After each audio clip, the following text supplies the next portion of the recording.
Okay, kære venner, velkommen til. Forleden dag, der hørte jeg Svend Brinkmann i et interview med hypnoseforskeren Bobby Zachariah i en podcast, der handlede om hypnose. Det er altid spændende at høre hypnoseforskere fortælle om hypnose. Og Bobby Zachariah, han er en af de allerstørste danske hypnoseforskere, vi har eller har haft, og han er værd at lytte til. Jeg har dybt respekt for Bobby Zachariah, hans viden, hans person. Jeg synes, han har en god måde at forklare på. Han er rolig i sin attitude, om han er velfunderet i hypnose. Hvis du ikke har hørt podcasten endnu, så vil jeg anbefale, at du går ind og lytter på den. Der er et par punkter, som jeg gerne vil give kritik af, og som jeg gerne vil uddybe, fordi jeg synes tit, at Bobby Zachariah, fordi han er den ekspert, som han er i Danmark, så står hans mening udebatteret hen. Det vil sige, at han får lov til at udtale sig til pressen, uden at blive argumenteret imod. Og der er forskere, der mener noget andet end ham. Der er hypnotisører, som har praktiseret i mange år, som mener noget andet end ham. Så det er mit bud på at gøre det interview, som han gjorde, endnu bedre, og se om vi kan uddybe det lidt og give nogle kritikpunkter på, hvordan det er. Så mit navn, det er Michael Beljanis. Jeg er hypnotisør og hypnoseterapeut. Jeg har arbejdet med hypnose professionelt igennem de sidste 10 år. Jeg nørder rigtig meget hypnose og jeg studerer hypnose for sjov til daglig. Jeg håber, du vil finde det her interessant, hvis du har den mindste interesse i hypnose. Men jeg vil bede dig om at lytte til podcasten først, så du ved lidt mere om, hvad det er, jeg taler om, så det ikke står alene. Okay.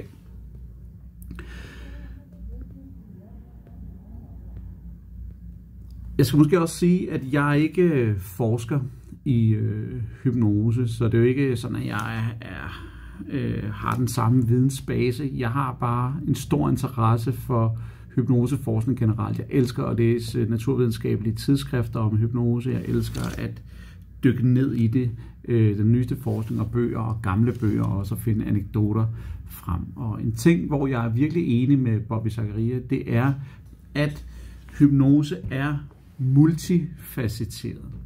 Det vil sige, at forskere på højeste plan er uenige omkring, hvad det er, der skaber hypnose. Og måske er der flere ting på spil samtidig. Det vil sige, at det kan være både nogle neurologiske ting, det kan være noget hjernemæssigt, det kan være nogle biologiske ting, det kan være noget hjernestruktur, hvordan vi er bygget. Det kan være nogle kognitive ting også. Det kan være noget socialt, som spiller ind. Det kan være ren rollespil.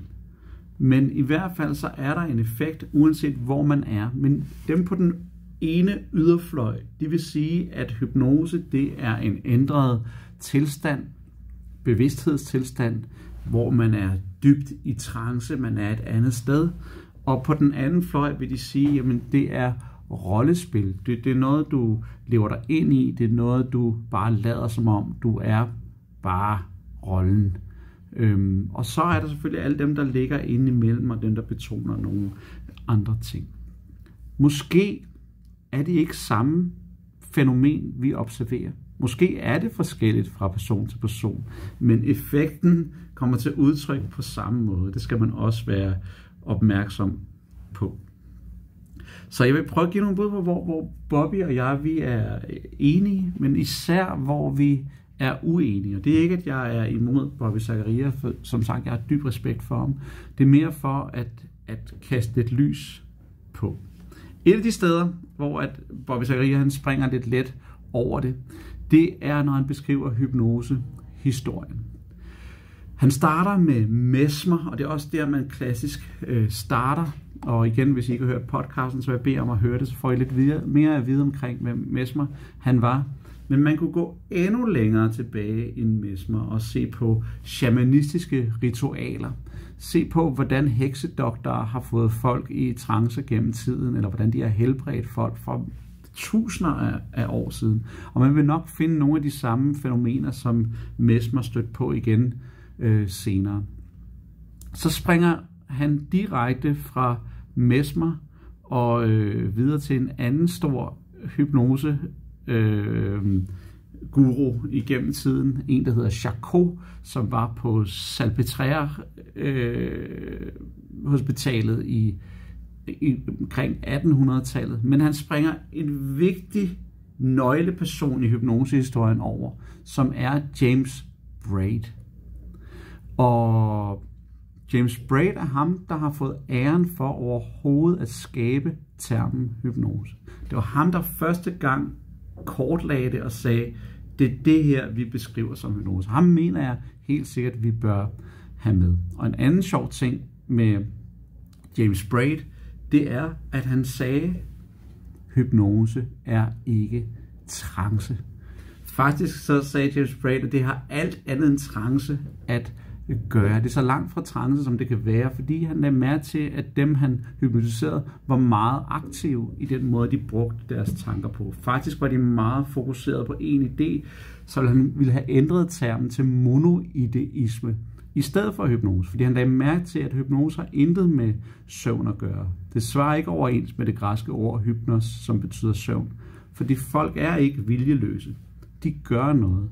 Og al hypnose er selvhypnose. Ifølge Braid fandt han ud af, at hvis man lyste et skarpt lys i øjnene på dem, og man lod dem sidde og stirre for sig selv, så fik de sig selv i hypnose derhen, hvor at de begyndte at blive suggestible. Så det er interessant. Så springer han fra Charcot og op til Hilgard i 70'erne. Hilgard var en stor professor, som også betyder rigtig meget for hypnose-historien. Men inden da, i 30'erne, var der en anden stor psykologiprofessor på Harvard, som hedder Clark Hull, eller hed Clark Hull. Clark Hull er nok den person, som vi skylder allermest for, at hypnose overhovedet kan studeres i dag, og at Bobby Zachariah har haft et job som hypnoseforsker.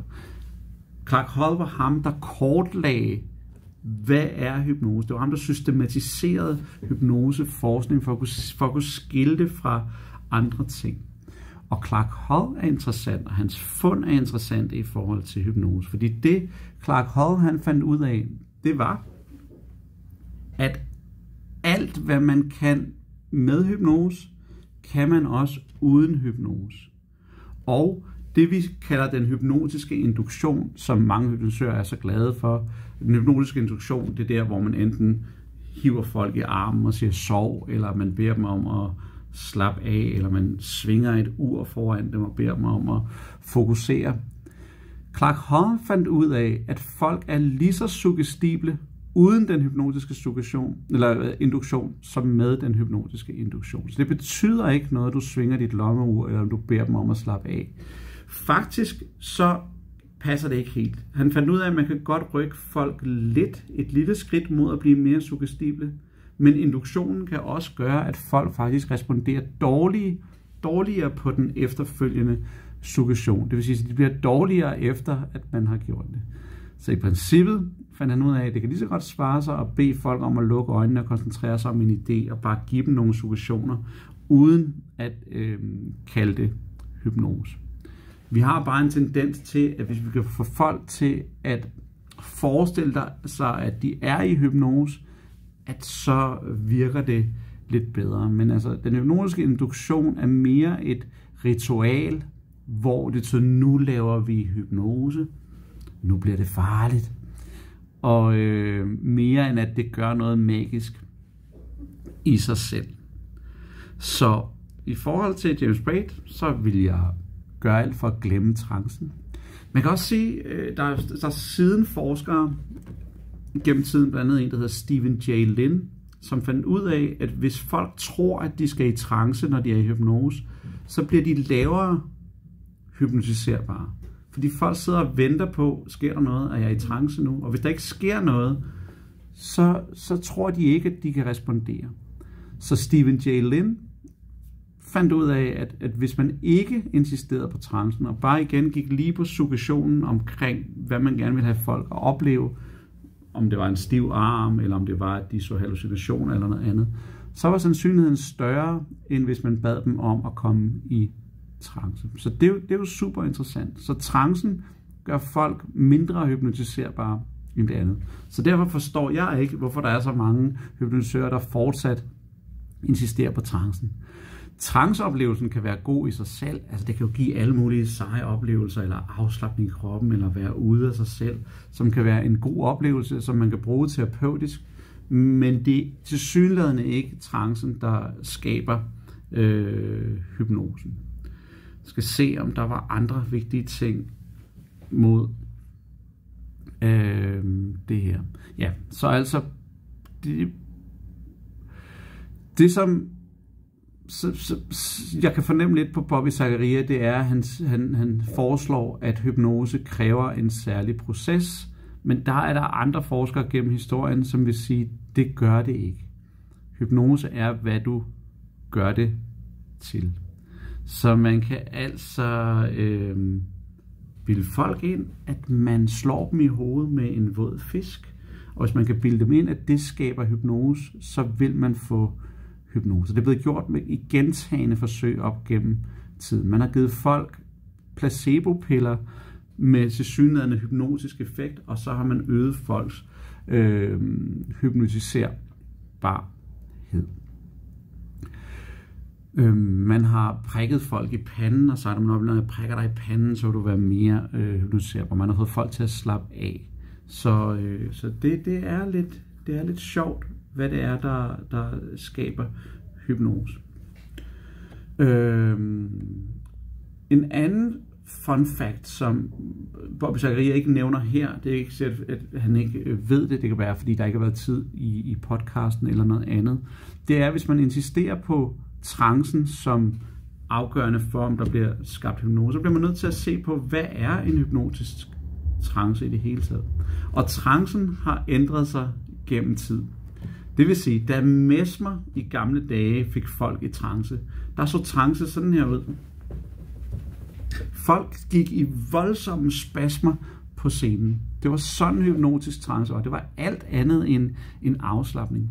Først senere, da der var en gut ved et særligt navn, der hedder Marquis de Puyskure, som egentlig ikke havde set Mesmers optræden, men egentlig bare ville forsøge med mesmerisme for sig selv. Han fandt ud af, at folk sad sådan her og var helt afslappet. Og så fik alle, der fulgte ham, en afslappende oplevelse ud af det. Det vil sige, at det var ham, der skabte noget. Men så på den ene side, der gik folk i spasmer, på den anden side, der så folk afslappet ud. Så senere op gennem tiden, der kom vi til Salpêtrière hospitalet, hvor Charcot var læge, ham som Bobby Zachariah også nævner. Og Charcot beskrev 3 specifikke tilstande af hypnose. Den første, det var, at man skulle gå igennem, hvad der hed en afslappende fase, og derefter så var man kataleptisk, det vil sige, at man ikke kunne røre sine lemmer, eller man bliver i den tilstand, som hypnotisøren stiller en i, lidt ligesom en garderobestativ, at man kan stille folk, som man har lyst til. Og derefter så gik folk i somnambulisme, hvor de var søvngængere, og man kunne få dem til at gøre hvad som helst. Men de fænomener observerede man kun på Salpêtrière hospitalet med Charcot, og det var kun Charcots patienter, der oplevede det. Så stadigvæk var der nogen, der gik i spasmer et sted, nogen, der slappede af et andet sted, nogen, der var stive et sted, og så der det ændrede sig. Og i dag, der ser det ud til, at den hypnotiske trance, det handler om søvn, afslapning. Vi kender alle sammen, når hypnosøren siger sov, og folk klasker helt sammen. Det er sådan. Så der kan være trancefænomener på mode, hvilket er super interessant. Jeg elsker den idé, at det kan være et modefænomen, hvordan folk responderer. Siden da, op i 70'erne, så er en anden af Bobby Zachariahs store helte, som er Ernest Hilgard, som også er en stor hypnoseforsker. Han sagde, at når man er hypnotiseret, så er der en skjult observatør inde i en, som faktisk godt ved, at man er hypnose, som godt ved, at det ikke er rigtigt. Så hvis man bad folk om ikke at opleve smerte, så kunne folk respondere, som om de ikke oplevede smerte, men hvis man så sagde, nu spørger jeg den skjulte observatør, hvor stor en smerte oplever du rent faktisk, så kunne den skjulte observatør rapportere større smerte, end personen gjorde. Problemet var bare, at der var en rigtig irriterende anden forsker, som hedder Spanners, som har drillet rigtig meget, og som har betydet rigtig meget i hypnosehistorien også. Han begyndte at lyve for sine klienter og sagde, at observatøren gjorde det modsatte, at de følte mere smerte end klienten. Og så følte observatøren mere smerte, hvilket Spanners konkluderede gjorde, at den skjulte observatør igen var en suggestionseffekt. Det vil sige, at det var igen et modefænomen. Så hvis hypnotisøren foreslog, at der var en skjult observatør, så opstod der en skjult observatør. Hvis hypnotisøren foreslår, at der er afslapning, så opstår afslapning. Så vi skal passe på med at skille, eller vi skal passe på med at sætte suggestioner og hypnose og trance sammen. Jeg tror, at hypnose er ren suggestion båret, og vi er i stand til at respondere på suggestioner i sociale sammenhænge. Og det er vi hele tiden. Det er vi over for reklamer, over for politik, over for vores venner, og vi kan ikke skelne mellem, hvad vi forestiller os og tænker, og hvad der egentlig er virkelighed. Og det kan give forskellige glæder og forskellige problemer for os. Og hvis vi er højt hypnotiserbare eller højt suggestible i visse sammenhænge, så kan det give os nogle udfordringer. Så derfor betaler det sig at vide, hvordan fanden man bruger det her. Okay. Så en anden ting, som Bobby Zachariah også siger, det er, at Bobby er helt smadret, efter han har haft en dag med hypnoseklienter. Men det tror jeg er, fordi han insisterer på afslapning, gå dybere, opleve trancen. Og hvis man gør det, så kan man selv gå med. Men en anden forsker, der hedder Eva Banier, har lavet forsøg, hvor hun har folk siddende og knokle på kondicykler, for at teste hypotesen omkring, om folk de er afslappet, eller hvad de er. Og hun fandt ud af, at selvom folk er højaktive, alt andet end afslappet, så er de lige så suggestible og lige så hypnotiserbare, som hvis de slapper af. Jeg er ret sikker på, at Bobby Zachariah ville have en anden oplevelse, hvis han havde siddet på en kondicykel en hel dag, end hvis han havde siddet og bedt folk om at slappe af. Måske ville han stadig være træt, men det ville være en anden oplevelse. Man kan lige så godt have det sjovt i terapien. Man kan lige så godt være energisk og køre nogle energier op og ændre trancen eller ændre hypnosen til noget andet. Så skal vi se. Yes.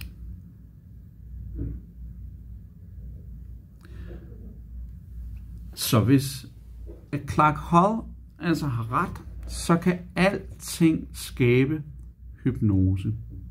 Den eneste proces, der er nødvendig, det er, at den, der skal hypnotiseres, tror på, at det her, det kan skabe hypnose. Og det er jo dejligt befriende. Så undskyld, jeg sidder her og roder lidt i mine noter, men jeg har skrevet en hel del ned.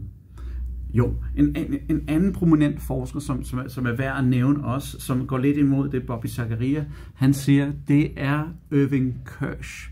Irving Kirsch er en af de ledende forskere inden for placebo. Jeg tror, han er gået på pension nu, så han forsker ikke mere. Jeg tror stadig, han er med på sidelinjen. Men han er også en af de førende forskere inden for hypnose. Og han fandt ud af, at man kan snyde lavt hypnotiserbare til at være højt hypnotiserbare i mange tilfælde. Så de havde et rum, hvor at folk havde været inde for at få lavet en hypnosetest, og de responderede dårligt første gang. Så man tog dem, der responderede dårligt første gang, inviterede dem ind igen og bildte dem ind, at nu, fordi du er her anden gang, så responderer du bedre. Så der gav man dem en direkte suggestion omkring, i dag vil du respondere bedre. Så satte man dem i hypnosestolen. Lokalet lignede fuldstændig det samme som sidste gang, men man havde indbygget en skjult mekanisme i væggen, som gjorde, at væggen kunne dreje bag stolen, og så kunne der blive tændt nogle små dioder, som kunne farve rummet i en anden farve. Og så suggesterede man om et øjeblik, så vil du åbne øjnene, og så vil rummet være gult eller grønt. Og så sad der en dame ude bagved og skruede på lysstyrken, så det skinnede grønt.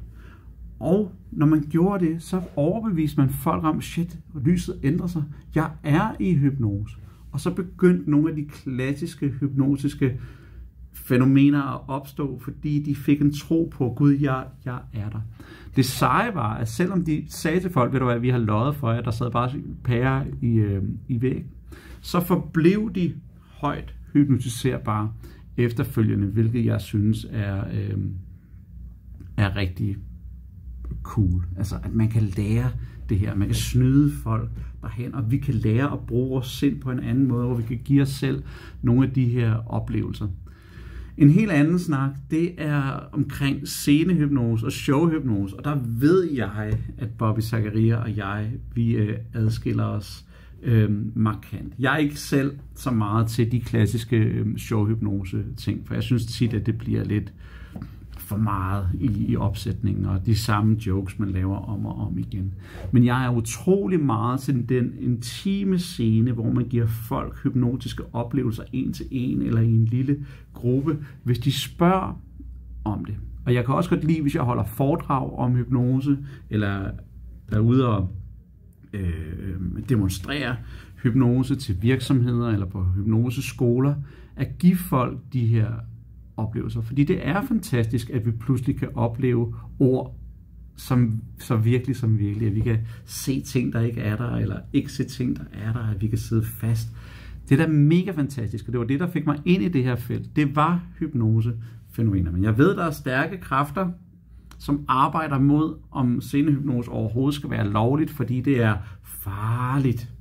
Men, og ideen er, at det skræmmer folk væk fra terapien, og at man laver gæk med et fænomen. Men det er der ikke noget, der tyder på, at det gør. Faktisk er der en meget respekteret hypnoseforsker, som hedder Stephen J. Lin, som undersøgte folks oplevelse efter et hypnoseshow. Både dem, der havde været på scenen, og dem, der havde set det. Og så undersøgte man deres attityder over for hypnose og hypnoseterapi, om det var noget, de kunne bruge. Og faktisk var de mere positivt stemte efter showet over for hypnose, end de var, da de kom derind. Så folk er ikke skræmte, eller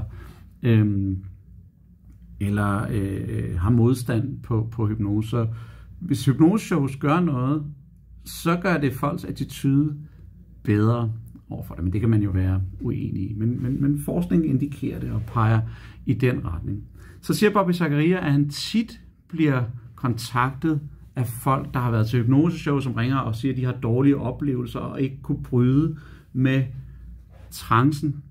Det kunne jeg godt tænke mig at spørge ind til. Og hvis Bobby Zachariah har lyst til at svare, så må han endelig bare svare, hvor mange ringer. På ugentlig base, er det på årlig base, er det hver 10. år, eller hvorfor tit ringer folk og siger, at de har det.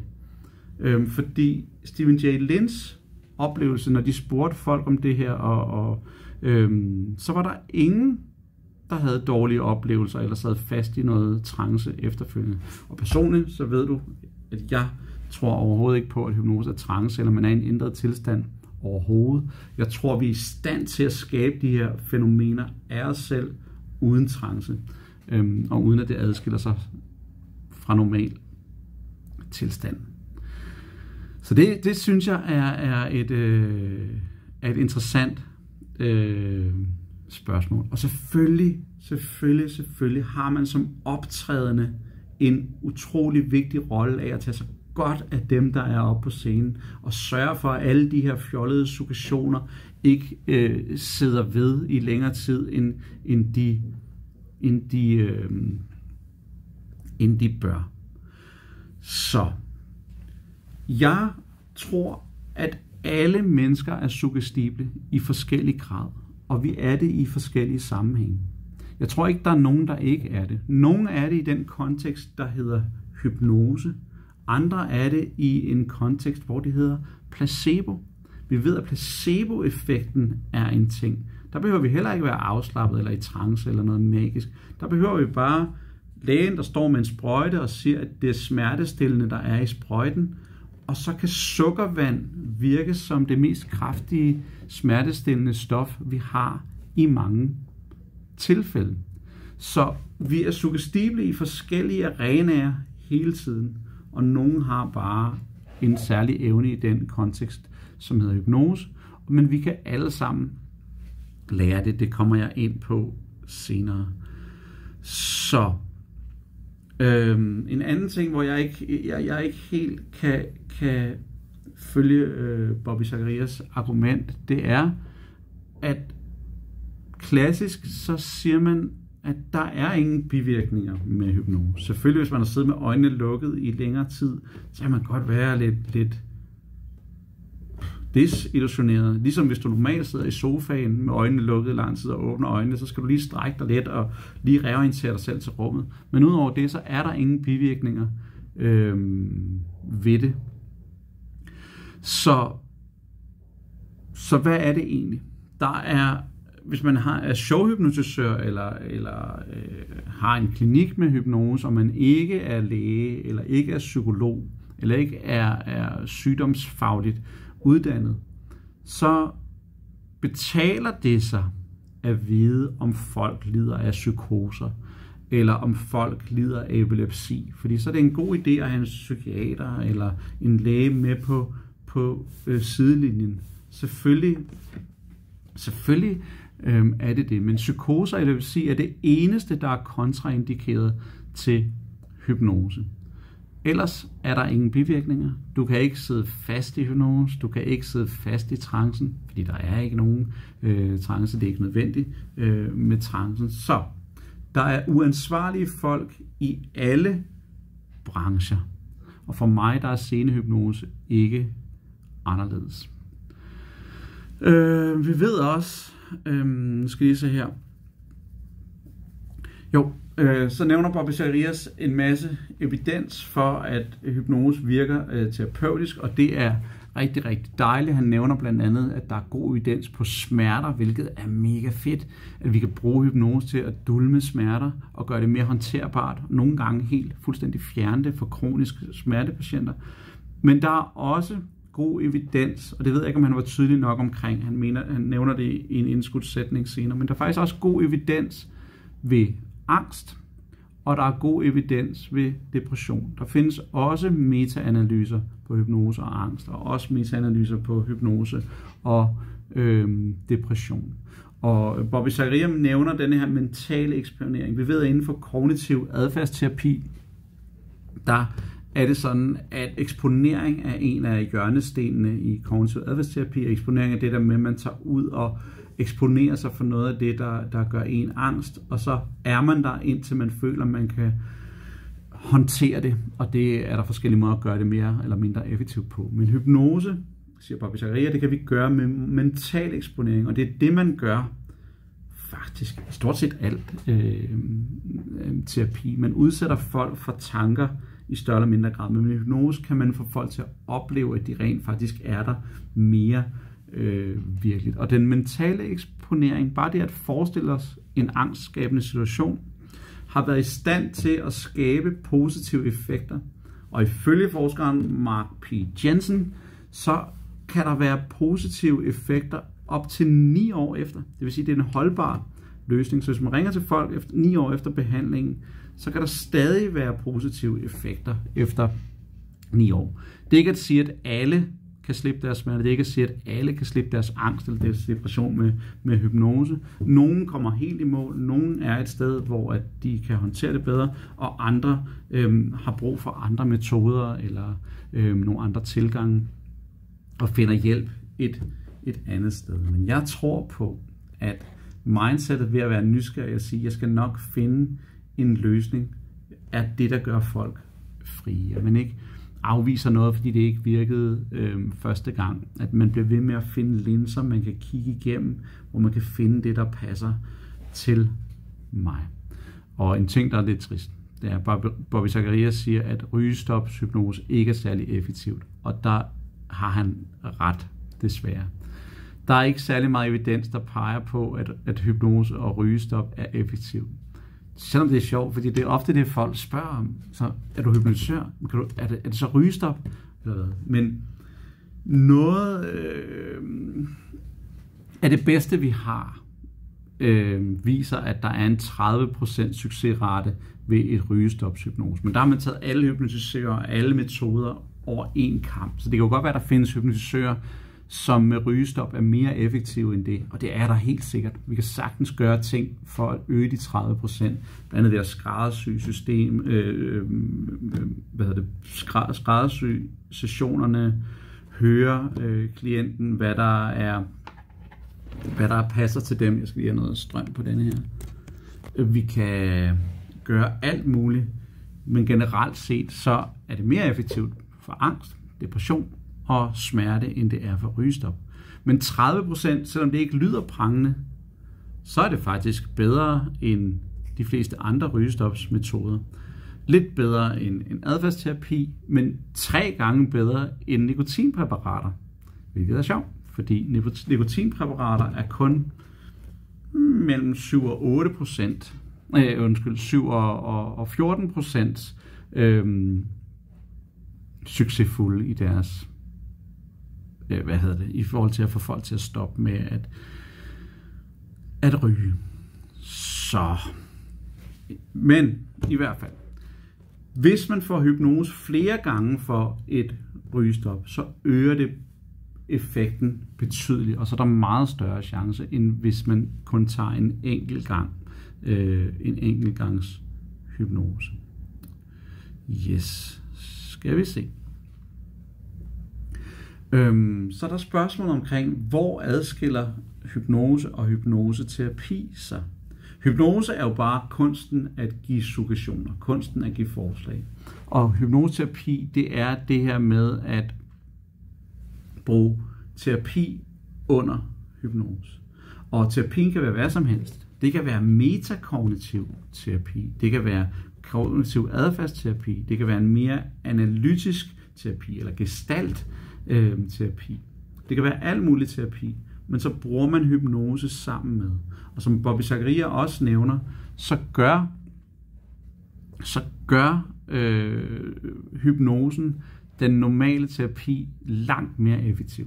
Og hvis man skal kigge på studier igen, så er der noget, der tyder på, at hypnose generelt set gør terapien dobbelt så effektiv. Så du kan spare halvdelen af dine sessioner, hvis du bruger hypnose, hvilket jo er godt. Og igen, så er der nogle hypnotisører, der er specialiseret i det ene og det andet, som er mere effektive, og der er sikkert også nogle, der er mindre effektive. Så, men det er godt at vide, at hypnose generelt set faktisk øger effekten af terapien. Yes. Kan man få folk til at gøre noget mod deres vilje? Det er interessant med hypnose. Og det hurtige svar, det er nej, det kan vi ikke. Vi kan ikke få folk til at gøre noget, de ikke vil gøre normalt med hypnose. Udfordringen er, at vi kan få folk til at gøre ting, de ikke vil gøre normalt uden hypnose. Med afpresning, med penge, med gruppepres, med alle mulige ting. Men hypnose gør det ikke særlig meget bedre. Men jeg tror, hvis man ændrer konteksten og giver hypnotiske suggestioner, hvis man ændrer rammen, man giver hypnotiske suggestioner i, så tror jeg godt, man kan begynde at lege med det. Og hvis man lad os sige, man har de bedst hypnotiserbare i et land, og man tager de bedste af de bedste, og de bedste af dem, så kan man måske begynde at tale om det. Men de studier, vi har, peger ikke på, at man kan få folk til at gøre noget mod deres vilje. Det siger Bobby Zachariah også i studiet. Og det er for omstændigt at gøre. Vi har langt mere effektive metoder til at få folk til at gøre noget mod deres vilje, end hypnose vil være. Og så, som jeg plejer at sige, så kan man heller ikke sidde fast i hypnose. Man kan ikke få folk til at lad os nu sige, at jeg er ude og lave et show, eller jeg sidder i min klinik, og af en eller anden årsag, så har jeg bedt folk om at sidde som en statue og være helt stive. Lad os nu sige, at jeg døde af et hjertestop, mens det her det skete, så den hypnotiserede kunne ikke få hjælp hos mig, for jeg var død i stolen derovre. Så er spørgsmålet, hvor lang tid ville de blive siddende helt stive som en statue? Og mit gæt er, det ville de ikke. De vil høre, Gud, nu er der stille derovre. Hvis de sidder med åbne øjne, så vil de få et chok. Og så snart de får et chok af, at jeg dør, så vil der komme en anden idé, en anden suggestion, hvilket vil få dem ud af den suggestion, de var i. Og så vil de selvfølgelig søge hjælp, forhåbentlig ringe efter en læge, og forhåbentlig leve mig op igen, hvis det var. Men det er bare for at sige, man kan ikke få folk til at gøre noget under hypnose. Man kan ikke sidde fast i trancen, og der findes masser af brancher, hvor folk ikke er i hypnose, hvor folk gør noget, de ikke normalt ville gøre. Der er masser af eksempler på læger og psykologer, der har overtrådt etiske grænser, uden at deres klienter har været i trance. En ting, hvor jeg er meget enig med Bobby, det er, at det vigtigste, man kan lære folk, hvad end det er et show, eller hvad end det er terapi, det er at lære dem, at de kan vælge at gå ind i oplevelsen, og også hvordan de kan lære at gå ud af oplevelsen igen. De sidder altså ikke fast i noget, men man kan godt, ligesom hvis man er fanget i en angsttanke, kan man godt føle, den tanke, den har mig. Og det kan man også godt føle med hypnose. Nogle gange kan det føles så stærkt, som at den tanke har mig. Men der er det vigtigt at træne klienten i, eller at lære dem at vide, at selvfølgelig kan du forestille dig noget andet. Selvfølgelig kan du gøre noget andet. De kan opleve, at de ikke er fanget af tanker eller følelser, og de kan træde ud af det igen. Det er noget, jeg gør meget ud af, hvis jeg er ude enten at optræde med foredrag, eller laver demonstrationer, når jeg er i byen, eller hvis jeg er i klinikken. At virkelig vise folk, hvordan bruger de det her i deres egen verden, og opdage, hvornår vi er fanget af suggestioner generelt. Man kan ikke forudsige, hvem der er gode hypnotiske subjekter. Der er hverken noget køn, etnicitet, intelligens, alder, der gør, at folk er mere suggestible end andre. Man bliver nødt til at teste, om de responderer på suggestioner. Man bliver nødt til at lege med nogle af de her test, hvor man beder dem om at folde hænderne og opleve, at deres hænder er låst sammen, eller at den ene hånd svæver op, for at se, kan de respondere på det her, før man finder ud af det. Og jeg ser meget hypnose, ikke som trance, men som en færdighed. Så vi har forskellige ting, man kan opleve klassisk som hypnotiske ting. En ting, det kan være stivhed. En anden ting, det kan være hallucinationer. En tredje ting, det kan være lethed, at en hånd svæver op. En anden ting, det kan være hukommelsestab, at du ikke kan huske dit navn eller andre ting. Det ser jeg ikke som trance eller trance-dybde. Det ser jeg som et talent. At nogle mennesker har let ved at glemme ting. Nogle mennesker har let ved at hallucinere. Nogle mennesker har let ved at opleve, at deres muskler kramper op, og de bliver stive. Og nogle mennesker har hele paletten. Så jeg ser det som en hypnotisk færdighed. Og det er ligesom at lære yoga.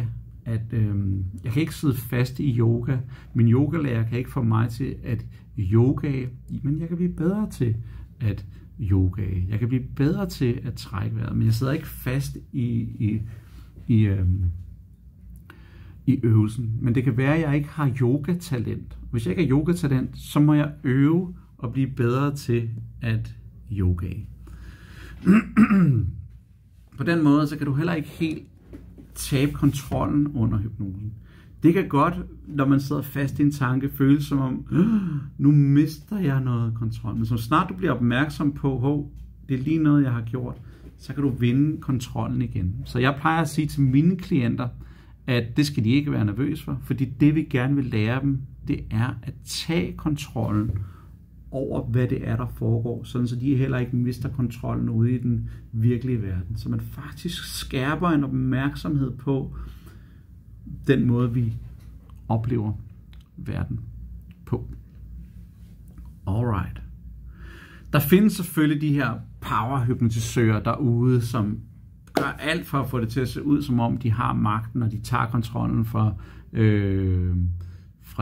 den hypnotiserede. Men som hypnotiseret skal du vide, at det handler mere om dig, og hvad du gør, og dine evner, end om hypnotisøren. Og hvis du er fanget i en tanke, så det eneste, du skal minde dig selv om, er, at lige nu glemte jeg, at jeg forestiller mig det her. Vide, at du forestiller dig det, og så minde dig selv om, at du kan forestille dig noget andet. Og så stopper taget i dig.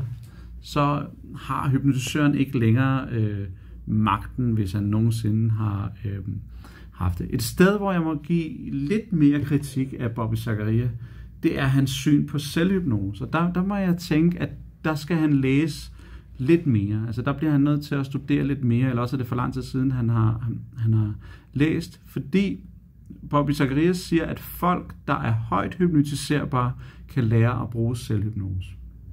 Og forskningen tyder på, at alle kan lære at bruge selvhypnose, og alle kan få noget ud af at bruge selvhypnose. Ikke kun de højt hypnotiserbare. Ligesom med yoga, så kan vi øve og blive bedre i det.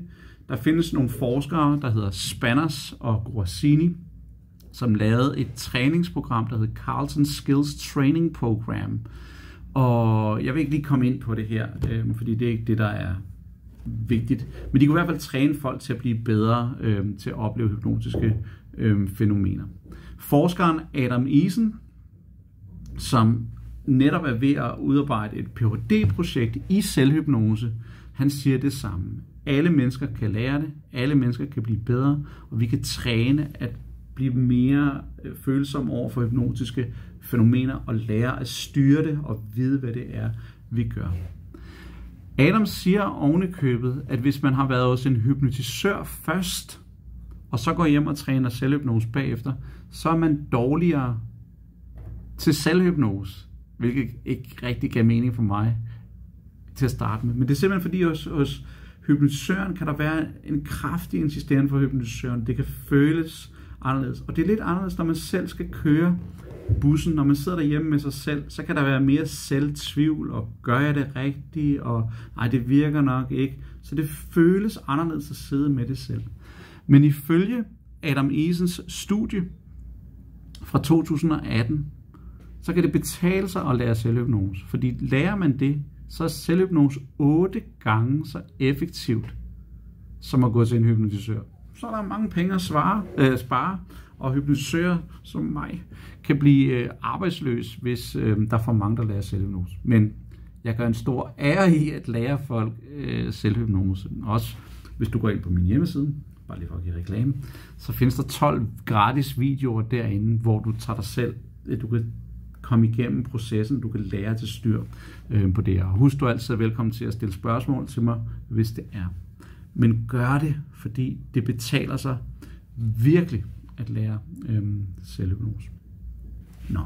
Til sidst i podcasten, der nævner Bobby Zachariah en case om en klient og en af hans assistenter, som kunne fjerne EEG-signaler fuldstændig. Og EEG-signaler, det er en maskine, der måler hjernebølger herop. Og nogen vil påstå, at hypnose handler om hjernetilstand og hjernebølger, men det er der ikke noget, man har kunnet tyde på. Og de studier, der viser, at det har været udsat for heftig kritik. Men denne her assistent, denne her klient, som Bobby Zachariah havde, kunne fjerne EEG-signalerne fuldstændig, hvilket er imponerende.